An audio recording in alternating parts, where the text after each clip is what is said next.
kindly drop in 2 small copper coins, and that is all she had. So Jesus, itawag niya yung mga disciple, uningon siya, "Truly I tell you, this poor widow has put more into the treasury box than all the others. They all gave out their wealth, but she, out of her poverty, put in everything, all she had to live on." So that is on Mark 12:43-44. So, kung sa magipaabot ni Jesus, God wants you to know na wala siya nagsukod sa kung sa imong mahatag, pero nagsukod siya sa imong kasing-kasing. God doesn't measure the amount we give to Him. Ang gihatag sa mga rich, kay ilang mga leftovers, ilang mga salin-salin. Siyempre, rich man sila. Ako dyan na ilang nahatag, yung mga dato man sila. Pero ang point na rin ay usa ka, ang pobre nga babae, 2 pesos na lang. Imagine na 2 pesos or 2 copper coins na lang ang nabilit siya. Iya pa dyan gihatag kay Lord. Amen? Kaya ba na tumahatag kay Lord atong tanan, no matter the amount of money we give, basta gikan na dyan sa itong kasing-kasing? Amen, Lord, this evening. Hallelujah. Lord, Heavenly Father God, we honor you tonight and we just want to thank you for this fellowship, oh God. We want to thank you that your presence is present in this place, that your love is present in this place, oh God. Lord, among ginasakaw mga kamot, among bago na mo yatag aning nga box, Father God. Lord, I just pray na kaning among offering karon Ginoo God. Lord, makapahimaya kanimo, makapalipay diha kanimo, Father God. Lord, nagkilasing-kasing diha kanimo, Lord Jesus. And as we put our offering into this box, Father God, we pray na ikaw kahimaya ni Father God. We thank you, we honor you tonight, Lord Jesus. In Jesus' mighty name we pray. Amen. Let's give our offering. Hallelujah.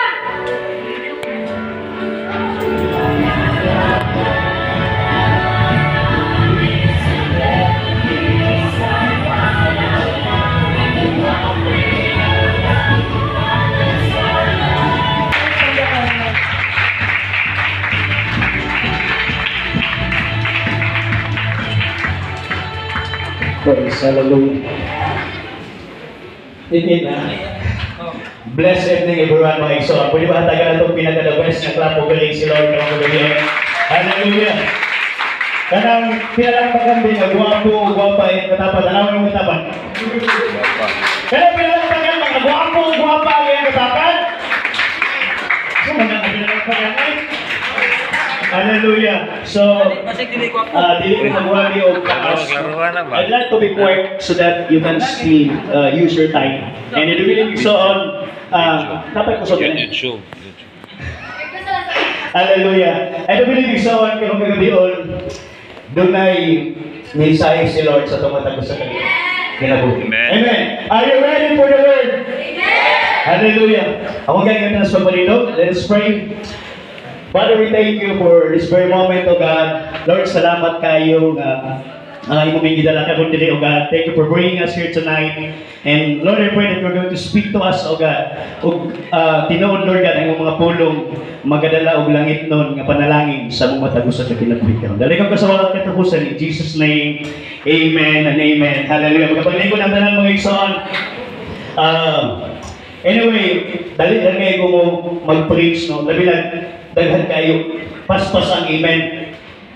Amen. Amen. Ang dili ka balo mo amen, dili na social. Kaya ang word na amen, pang social ha. Amen, amen, amen. Amen. Kaya during the New Testament time, muna gamit sa mga Greek, no? Amen, amen, pang social na siya. Katong dili, hinay mo amen, dito social. Amen. Mga social ang anak sa Ginoo. Amen. Amen. Hallelujah. No, nindot kayo ang pasa sa ko ang ito nagpasa. Ipasa sa ko ang topic. It's very interesting for me. So let's read. Everybody. Reconnect. No? Ang word na reconnect is on sa Greek. It's katsalage, which means to reconcile or reconciliation. No? Si Apostle Paul, he used this word several times no, sa iyang passage sa book of Romans. Now, let me share you the story. There was a woman, not just only a woman, but a mother that she wants to talk to him. And then, she went to the palace.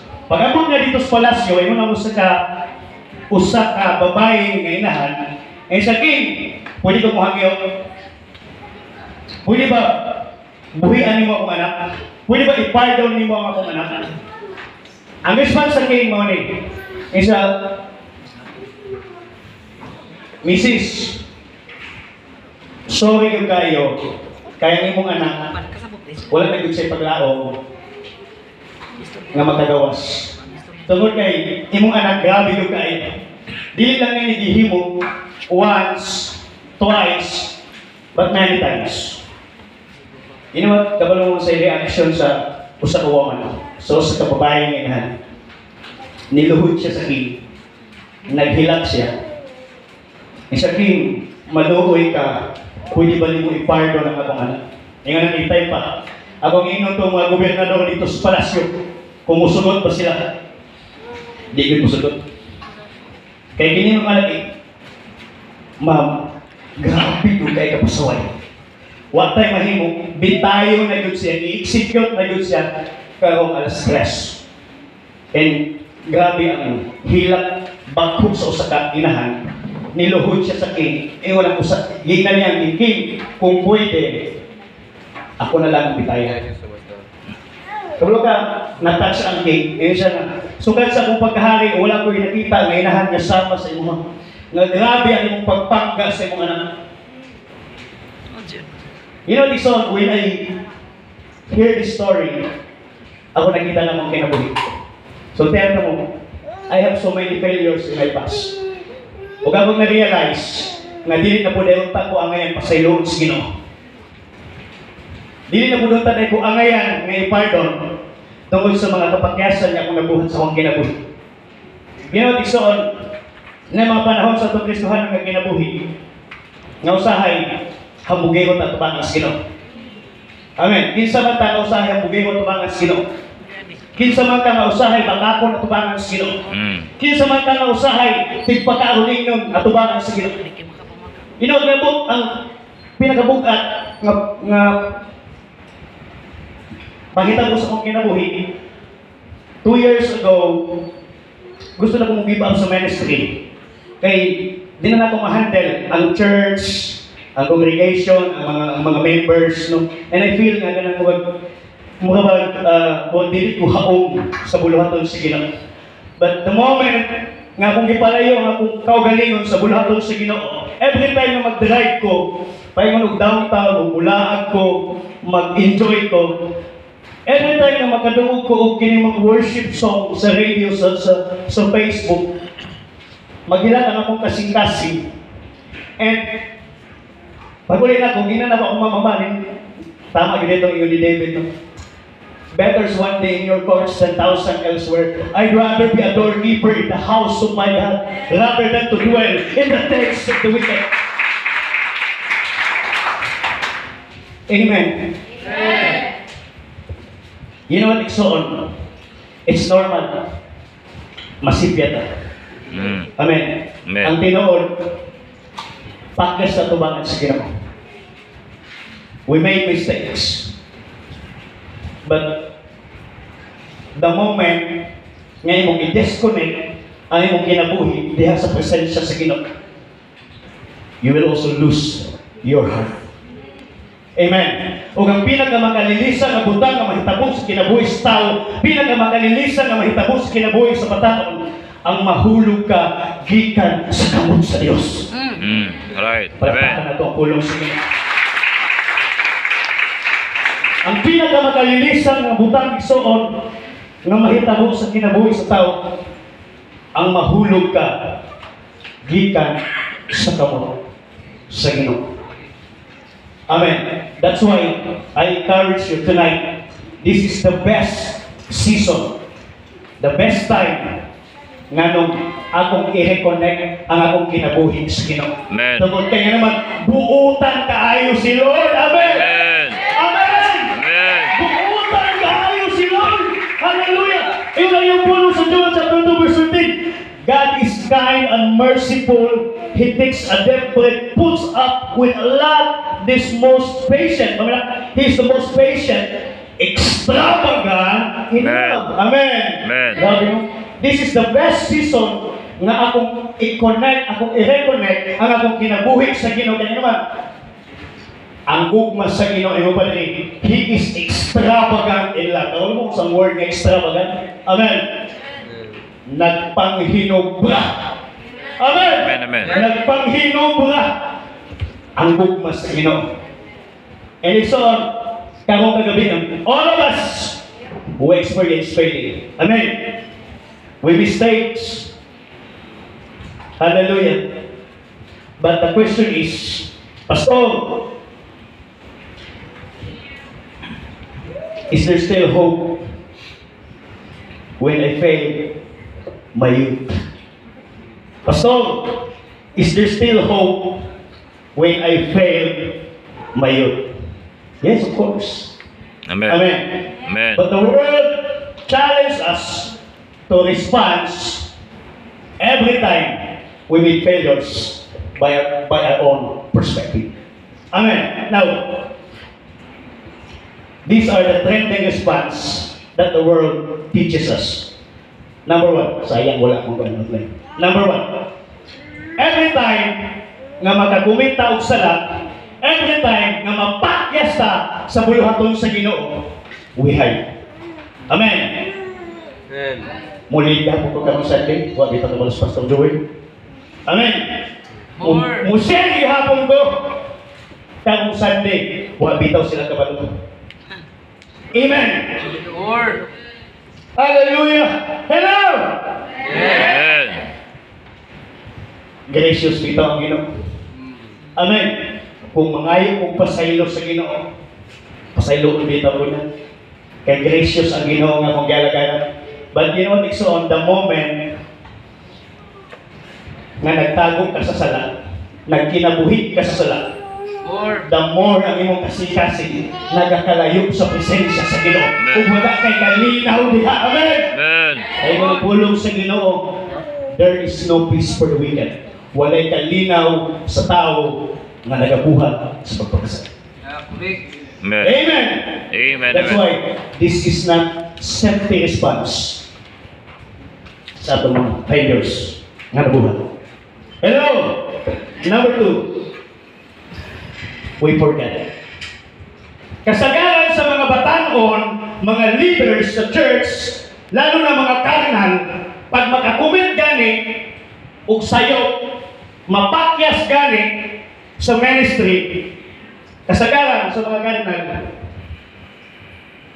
we run back to our old ways. Amen. Di ba? Amen. Sometimes, we run back to our old ways. Ang uban, palaban na yung pulang na kabayo. Di ba, Pastor Joel? Palaban yung pulang na kabayo. Palaban na yung braso. Amen! Napapanay na? Hello! Pagtanong kayo, kami ni nasragil eh. Love life, ministry, pamilya. Nakita ko na itong pulang na kabayo eh. Nagdahon sila nga malimtan nila. Pero the problem is, sa diyan muhupas na ang alcohol, bubalik gihapon ang problema. Amen? Amen. The problem is still there. That's why, number two, this is not a self-response. And number three, so on, we isolate. Right. Amen? Amen. Amen. We isolate. Kasagaran sa mga batanon, sa mga leaders sa church, pag moabot gani ang mga discouragement, kaluyahon sa pagpangalagad sa Ginoo, we isolate. Amen. Pastor, ubalik ko. Pasanti lang ko sa ako. Hello! Hello mga luungan! Pastor! Puhuna, ay kabala ka sa ko, Pastor. Mubalik, radyo ko. So, sa panahon ng isuon nga usahin natin sa Christianity, sometimes mubati na nga, dili na ito need ang advice ni Pastor. Amen. Huwag pil na ito, dili na ito need ang advice sa church. Amen.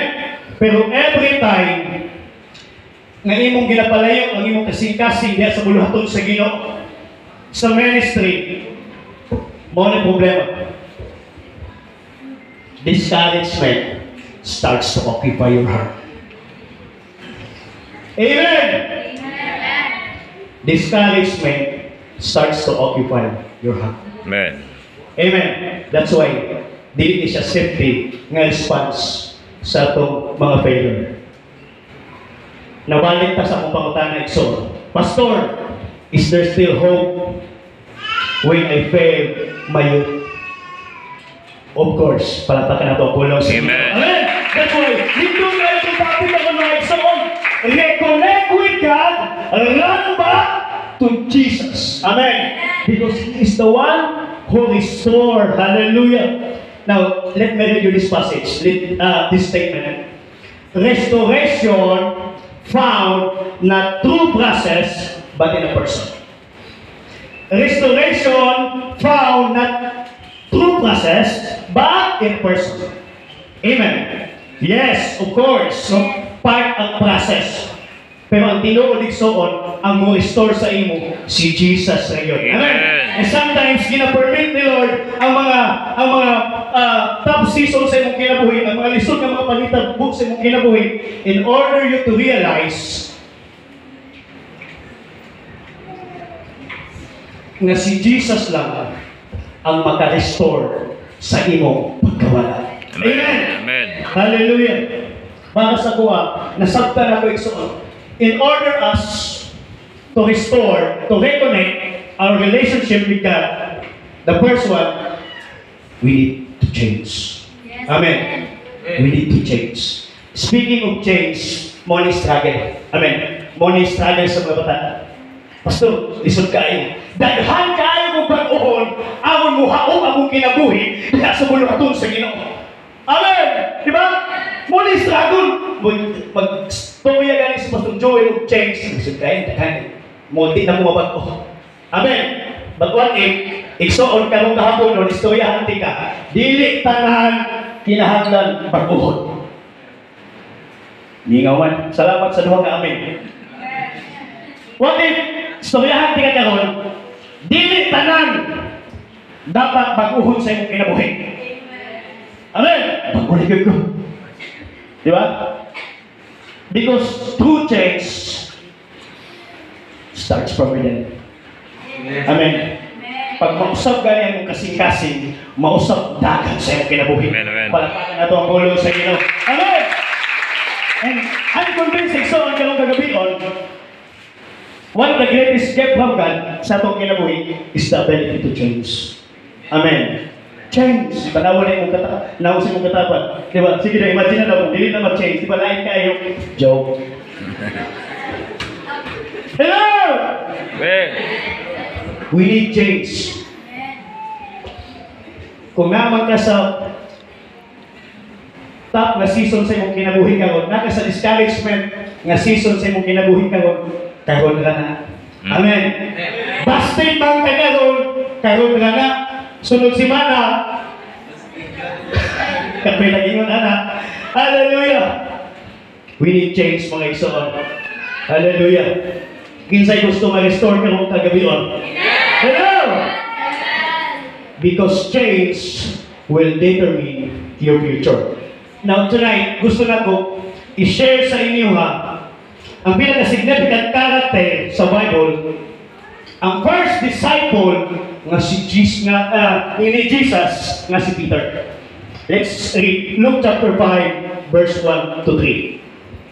One day, as Jesus was standing by the lake of Gennesaret, the people were crowding around him and listening to the word of God. He saw the water edge, two boats left there by the fishermen who was washing their nets. He got into the one of the boats, the one belonging to the Simon, and asked him to put out a little from the shore. Then he sat down and taught the people from the boat. Now, usa daw kaadlaw igsoon, sa dahil si Jesus naglakaw dito sa Gennesaret, daghan kay mga tao nga nagpalibot niya. You know what?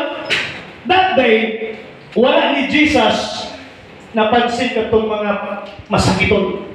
Wala ni Jesus napansin itong mga buta, mga bakol. Wala siya napansin ng mga tao.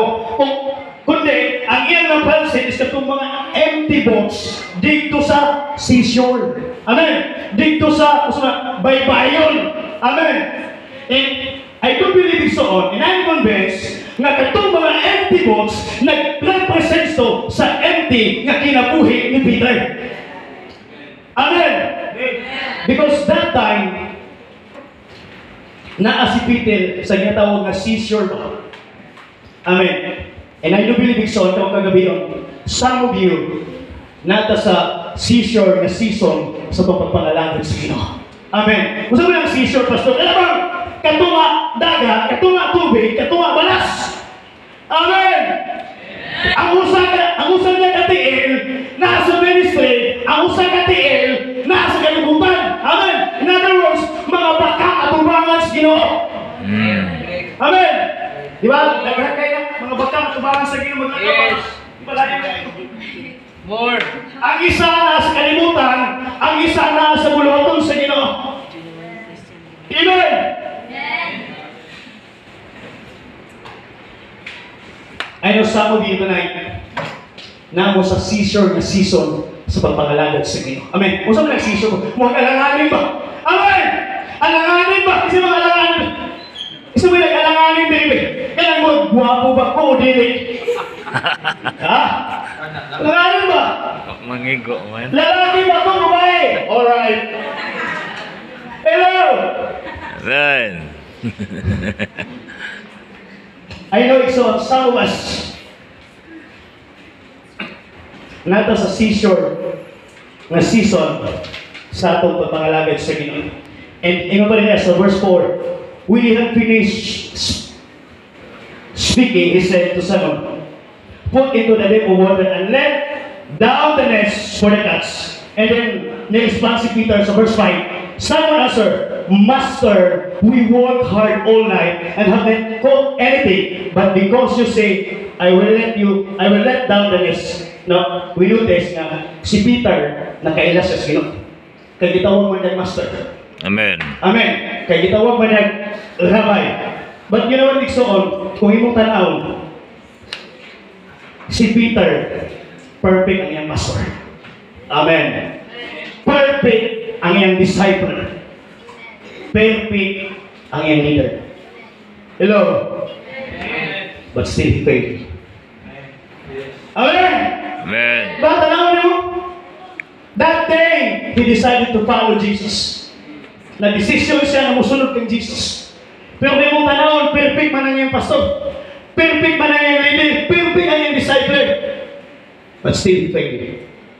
Amen. Napakyas gihapon siya. Asa man David napakyas si Peter Exo. Matthew 26 chapter 69 70 to 72. Over there, then he went out to the gate where another servant girl saw him and said, the people there, the fellow was Jesus of Nazareth. Morning ingon sa kwan. He denied it again. And he ought, I don't know the man. Hallelujah. So verse 74. Then he began to call down and curses, and he swore them, I don't know the man. Ang pinaka dako nga failure ni Peter Exoon sa iyang kinabuhi. Ngayon gihimo, mao ang gidinay niya ang atong Dios. Atong gipangalagayan atong kagabi. Amen. But thanks be to God. Amen. Gracious ang atong Dios. Amen. Amen. Palapakan natin po sa Ginoo. Hallelujah. The Lord restored Peter. How does God restore us? Amen. How does God restore us? Luke chapter 21. Hallelujah. Let's read. This was after the resurrection of Jesus. When Jesus died and he rose again. Nakita sa mga disciples, nakita ni Peter. Yung pa niya, Simon Peter said to them, I am going to fishing. I said to him, I will go with you. They went out and go into the boat. But that night, they caught, as usual, nothing. Tapos na, as I said earlier, sa panahon nga mapakyas ta sa atong commitment sa Ginoo, mapakyas kanita sa buluhaton sa Ginoo, we run back to our old ways. Amen! Sama sa kinabuhi ni Peter. Ewan pa ni Peter, sa niya nawala na si Jesus. Nibalik na siya sa langit, ewan pa niya, I am going to fish. I am going fishing. Kung yung masabtan iksoon, what's wrong with Peter? Gusto may mali ng Peter. Nga, dili naman unta fishing ang purpose sa Ginoo sa iyang kinabuhi. Amen! Dili naman unta fishing ang calling ni Lord sa iyang kinabuhi. Sometimes nga hello! We run back to our old ways. That's why Jesus appeared to Peter. Iksaon ka hapon kagabion. Na ipanawagan ang Ginoo. Amen. Amen. Na i-calling si Lord. Amen. We Amen. need to go back to our purpose. Amen. Amen. We need to go back to our calling. Amen. If you think naluya ka, worship leader ka karon, kung naka sa naluyahon, naka sa walog sa kinabuhi, naka sa tanan yung mga discouragement sa kinabuhi, maybe it's time to go back to your purpose. Amen. Amen. Go back to your calling. Amen. Hallelujah. John chapter 21. But when the morning had now come, Jesus stood on the shore. Yet the disciples did not know that it was Jesus. Then Jesus said, children! Wow, it's lovely word from Jesus. Pag itawag niya, children, ang mga disciple, si Peter. You know what, Ikson, na-realize na ko, bisan kung sa dahil ng mga pakyasan nga itong mahimong sa kinabuhi, bisan kung sa mga mistake, mga failures, nga itong makumit, kaya sa pagpangalagay sa Ginoo, still, we are the children of the Most High God. Amen. Amen. That's your level. Yung mong katapat, you are the children, you are the son and daughters of the Most High God. Amen. Hallelujah. Second, how God restores us. He reminds. Amen. Magandang man. Hello! He reminds. He said, throw your nets on the right side on the boat and you will find some. We did it. We're unable to the whole net because of the large number of fish. Then the disciple whom Jesus loved said to Peter, it is the Lord! Amen! Palakpakan na to. Ang tulong sa Ginoo. It is the Lord! Hallelujah! Gusto na ko iksoon. I-challenge ka karon nga walay malisod sa atong Diyos. Amen. Amen. There is nothing. There's no hard. Nothing is hard for the Lord. Yes. Amen. Hallelujah. Number 3. He rebukes. You know what? Encouragement is nothing. Mga magunin kasagaran. Pag magkasala ganita, pag ma-failure ganita sa walahaton sa Ginoo, mga leaders, dili ta gusto makadungog o kasama. Amen! But, I'm telling you, encouragement is nothing. Amen. Muna kasagaran, struggle sa mga batan mo.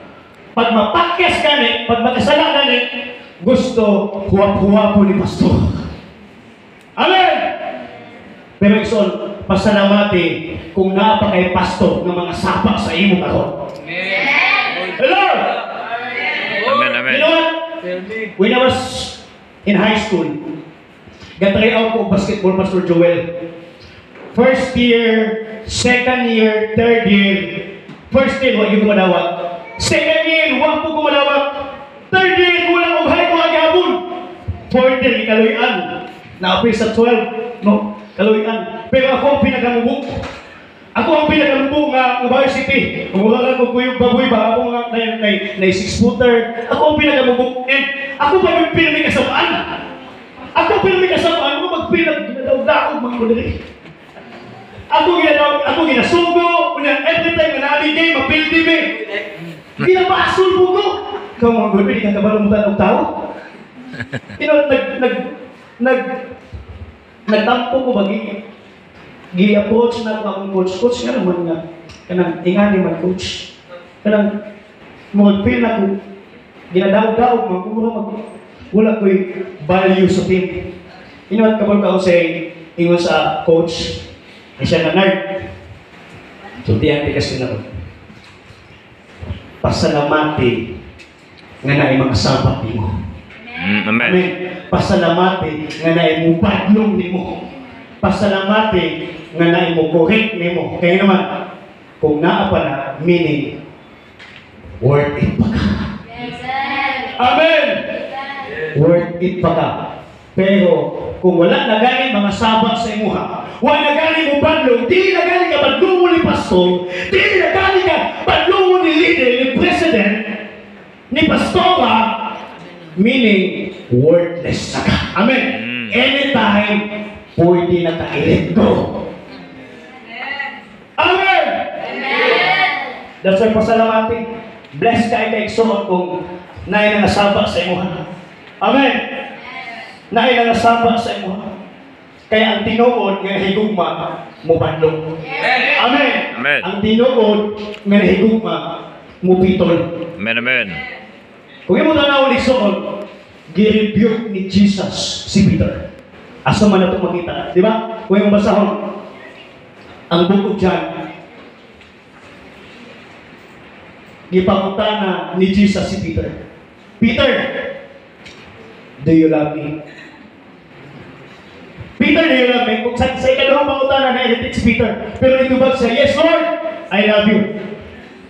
Pero nganong ikatulungan gipangutana ni Jesus si Peter, nga Peter, do you love me? Kaya naman, ang tinuod, napakya si Peter, ikatulong. Amen! Na failure si Peter, ikatulong. And sometimes, He will use people to rebuke us. Amen?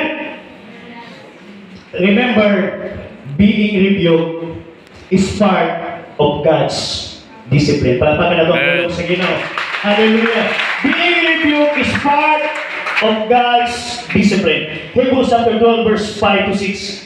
And have you completely forgotten this word of encouragement that addresses you as a father addresses his son? It says, maminaw mga Igsoon, my son, do not make light of the Lord's discipline. And do not lose heart when He rebukes you, because the Lord's discipline the one He loves. Palakpakan nato ang pulong sa Ginoo. Amen! Hallelujah! Ang gatunay mga hinigugma. Amen! Ang gatunay mga hinigugma sa Ginoo. Ginadisiplina yun ay. Amen. Amen! Ginapanton yun ay. Ginabadlong yun ay. Amen, amen, Hallelujah! amen. That's love. Mo nang tinuod na gugma. So, now, here's the 4 reasons for right response to God's discipline. The first one, hapit na mga Igsoon. We need to admit it. Amen. Pag mapakyas gani ka, masipyat gani ka, kinahanglan kabalo ka mo admit. Amen. Amen. Like David. Diba? Kung tanaw ni mo kinabuhi ni David, Lord, I have sinned against you. Amen. Pakyas you, Lord. Hallelujah. Kaya ang tao nga kabalo mo admit, makasinati sa breakthrough. Amen. Makasinati sa restoration nga gikan sa Ginoo. Hallelujah. Second, you need to accept. Accept the consequences. This is harder mga Igsoon. Usahay man good, kaya ka mo admit, pero lisod kayo i-accept. Amen. It's okay mabenta. Ma-discourage, pero ayaw lang pagdugay diha. Amen. Kung nakakita mo sa discouragement, okay na. Pero ang sarap kung magdugay ka diha. Amen. Ayaw pagdugay diha. Ayaw mong katawan, ayaw pagdugay diha. Hallelujah. Lord, I am willing to go through. Hallelujah. Next. Hallelujah. Number 3. Abay. Pastor, na ako sa pinaka-lowest point sa akong kinabuhi karon. Hallelujah. But I'm gonna stay closer to Jesus. Amen. Amen, amen. Pastor, naman ko sa pinaka-top na season sa akong kinabuhi karon. But I'm gonna stay closer to Jesus. Amen. Because Jesus is willing to restore you. Amen. Amen. Ayuhon ka sa Ginoo. And the last mga Igsoon, hearing commission. Kung atong balikan Igsoon, ang conversation ni Peter, kung balik kanina. Ingon si Jesus, Peter, if you love me, feed my lambs. Amen. Ang tinuod nga nahigugma sa Ginoo, paminaw, at timanon ang buluhaton sa Ginoo. Amen, amen. Amen! Amen. Ang tinuod nga nahigugma sa Ginoo, at timanon ang buluhaton sa Ginoo, nagipiyal sa iya. Amen. Amen! That's why yun po si Jesus, Peter, if you love me, feed my lambs. Amen! Amen. Hallelujah. Feed my sheep! Amen. More. Feed my sheep! Hallelujah. Hallelujah. Igsoon ka maghapunan. Karong kagabi. All of us. Podcast na tumangan sa Ginoo. We are broken. Na yung mga panahon sa itong Kristohanon nga kinabuhi, sipya ta tubangan sa Ginoo. Amen. Podcast na tubangan sa Ginoo. But the only way that brokenness becomes beautiful is when we humble ourselves before the Lord. Palakpakan nato ang tulong sa Ginoo. Amen. The only way na kinatong brokenness becomes beautiful when we humble ourselves before the Lord. Amen. Bisag pag broken karon mga igsoon, walay breakthrough na mahitabo, walay restoration na mahitabo sa imong kinabuhi. Amen. Kung dili nimo ipaubos ang imong kinabuhi diha sa tubuhi nga Dios. Amen. Balik ko na to. The only way that brokenness becomes beautiful when we humble ourselves before the Lord. Amen. Igsoon, so tiyan ti kasino, ingon ang pinaka-bright na tao na naglakaw sa kalibutan, si King Solomon. Nothing in this world can satisfy the longing of your heart. Amen. You know what? Maabot man nimo ang mga pangandoy nimo sa imong kinabuhi, mga damgo nimo sa imong kinabuhi, tanang nga mga ambisyon sa imong kinabuhi, kung malayo ka sa presensya sa Ginoo, it's nothing. Amen. It's all vanity of all vanity. Katawangan sa tanang katawan. Tonight, God wants to restore you. Amen. Gusto sa Ginoo igsoon, i-recommend ka. Come on! Stand your feet on the ground! Hallelujah! Let's worship the Lord! Ang pasalamatan ang lumuhi ng Diyos! Hallelujah! Oh yes, Lord God! Oh Jesus! Lord,